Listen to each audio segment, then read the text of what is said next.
រៀបចំចេញដំណើរ M60 ទៅខាងភូមិសំរោង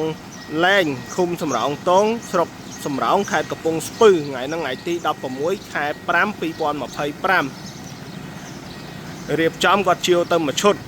ថ្ងៃហ្នឹងចេញរៀងថ្ងៃតិចចាញ់ដល់ M60 គឺមួយឈុតមានប៉ែលអង្គអង្គប់រាល់ការជាវត្រាក់ទ័រពីដេប៉ូម៉ាផេងគឺមានការធានាជូន150ម៉ោងឬ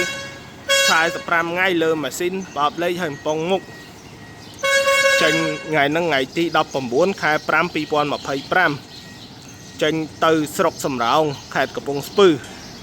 អរគុណអតិថិជនទាំងថ្មីទាំងចាស់ដែលមានការគាំទ្រលើដេប៉ូម៉ាផេងបើបងប្អូនមានចំណាប់អារម្មណ៍លើត្រាក់ទ័រដូចជា M60 M62 ខ្សែ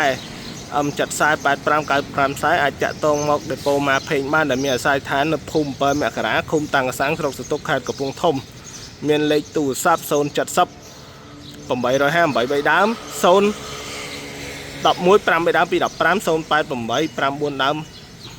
215អរគុណអតិថិជនដែលមានទំនុកចិត្តលើដេប៉ូម៉ាផេងយកទៅរកស៊ីមានបានហេង